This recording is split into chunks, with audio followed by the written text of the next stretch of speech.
Welcome back to Puerto Rico Live. This is Jeff Holst, and in this video, I'm going to take you on a tour of San Juan Artisan Distillery. They make Tres Clavos, they make Ron Pepon, which is one of my favorite of all the rums made here in Puerto Rico, and we're going to hear from the man who invented Ron Pepon itself, the man who came up with the idea for Tres Clavos. We're going to hear from the master distiller, his son, and we're going to get a tour of their facility, so I hope that you enjoy. We're going to start by hearing from the man himself, and here he is. Nobody produced sugarcane in Puerto Rico. Puerto Rico was the fifth largest producer of sugarcane in the world, and it was the main economical agricultural activity in the island since the 1910 till maybe 1960.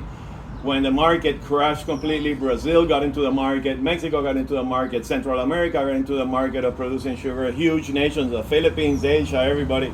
So Puerto Rico could not compete. Our selling price,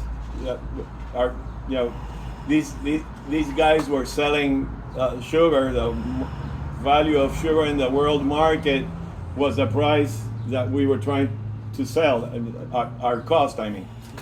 So it simply was completely wiped out, and the sugarcane industry disappeared. It's been a very important part of our Puerto Rican culture.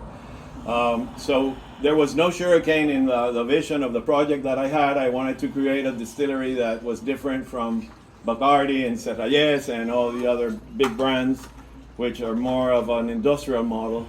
And I wanted to create a craft style and a very unique handcrafted product. So the idea was to use sugarcane juice, distilled in cognac pot stills, age, hand, bottle, and have that profile of product that we have. We collected 25 pieces of sugarcane, 5 different varieties, developed heirloom varieties in Puerto Rico. From those 25 pieces of sugarcane that we collected, we planted 75 acres of sugarcane. So in 2017, we were about to inaugurate our project, finally, after 5 years of work and planting sugarcane from 5 stalks of sugarcane to 75 acres, and built a distillery. We set everything up, and inauguration was programmed for December of 17. In September, we got demolished by Hurricane Maria 3 months before. Hurricane Maria completely destroyed our sugarcane crop, destroyed this building here was completely destroyed. This was like a war zone. The hurricane did pass through here, and this was an absolute war zone. If I show you pictures of our farm, I mean, it's like a complete disaster. Everything flooded for days and days and days. So we lost that farm completely. So I had to reinvent myself. I was going crazy. I didn't know what to do. What am I going to do now? I'd have to start all over again and start to rebuild, or just quit and do. In 3 days, I forgot about the crisis, and we kept working and built. Let's rebuild. We have the mill, where on a weekly basis, the team here is processing all those stalks of sugarcane, squeezing out all of that juice. We have fermenters, distillers, we have manufacturing, and we also have a lab where the team here is mixing and matching with different flavors for the rum. You can definitely smell the alcohol in here. In comparison to those countries. So for example, here, during the 2 to 3 years when we are aging, that is at least 10% of the liquid inside the barrel lost to evaporation. Angel's share, Angel's portion. So that's what we're breathing in right now.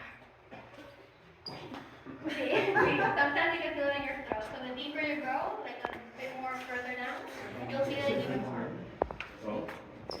Approximately 450,000 acres just dedicated to sugarcane, and at least 40 sugarcane estates just round up production. Right now, that industry does not exist anymore. As Pepe mentioned earlier, we just cannot compete with that world market. Other countries like the Dominican Republic, India, Philippines, or Smell the mash. This is awesome.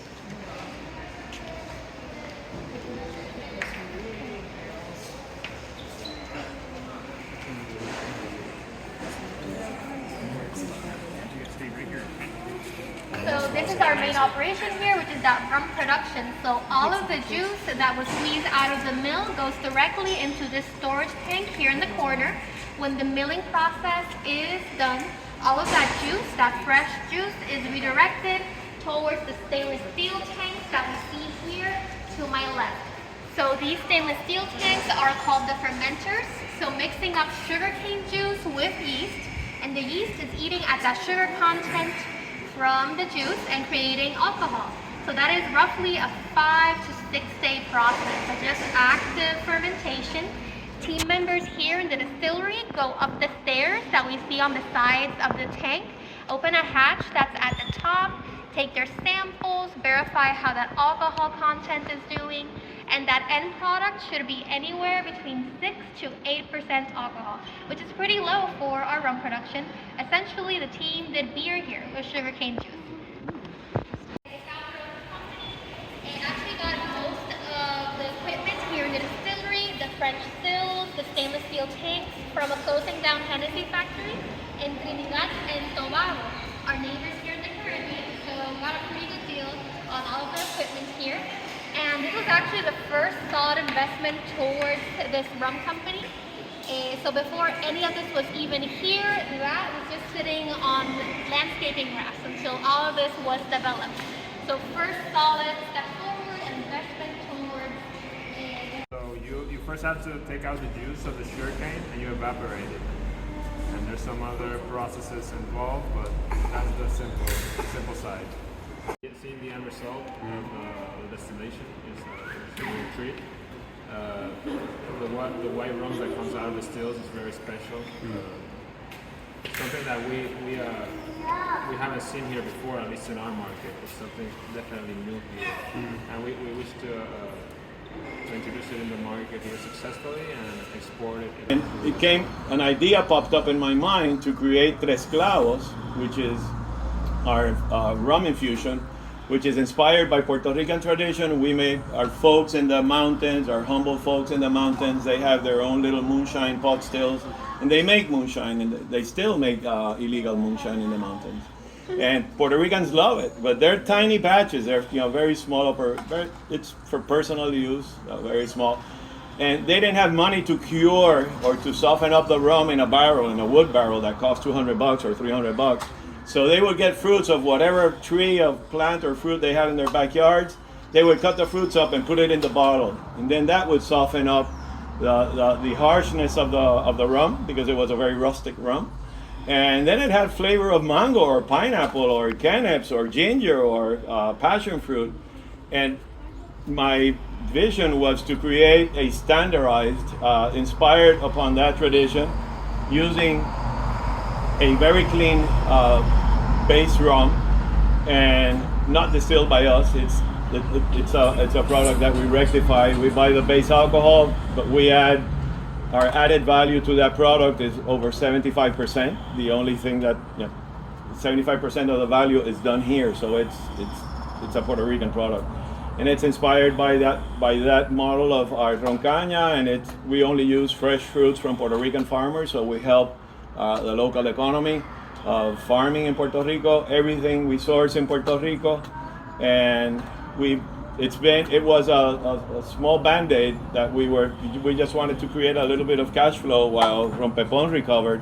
And now Tres Clavos has become like our best seller. It's the brand we sell the most. It's the one that everybody wants. People really love it because it's a completely natural product. It has nothing added. It's just Puerto Rican fruits with a little bit of rum and a tiny bit of organic brown sugar that we add, just maybe half a teaspoon, just to kill the edge a little bit. What we want is the fruit to come through. You'll be tasting all of these in a little while. That's 3 nails, and here at the logo we can appreciate those 3 little nails. Just like an ode to that sugarcane industry here in Puerto Rico, because the train was built for transporting people, the general population, mail, but also the sugarcane. Those stalks that produce sugar, it was tied to that industry. We have coconut, mango, ginger spice, which is my personal favorite. It has ginger, cinnamon, star anise, and cloves. So really good if you have the flu or anything like that. A shot of this really helps clear everything up. Excellent for sore throats and also for Moscow meals. Makes a really well-balanced Moscow meal. Adding the passion fruit infusion, which is our #1 bestseller of the Tres Clavos line. So yesterday they were bottling everything.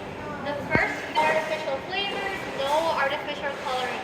So that final product, that color, that flavor comes from that fresh fruit. So There you have it, San Juan Artisan Distillers. Hearing from the man who founded it, hearing from the head distiller, unbelievable stuff. And their tours are amazing. I'll put their information in the link below. Also, I have a friend who does it's West Side Destinations. They do tours, including rum tours, and I have a special offer that they just authorized me to give you after going on their most recent tour. Right down there in the video description, you can grab a 10% off code that's good for any of their tours. So 10% off at West Side Destinations, which could save you significant money if you're planning a tour. So definitely check it out. Highly recommend those guys. They're amazing. Thanks so much. And as always, be sure to like, subscribe, and share Puerto Rico Life wherever it is that you can. Thank you so much.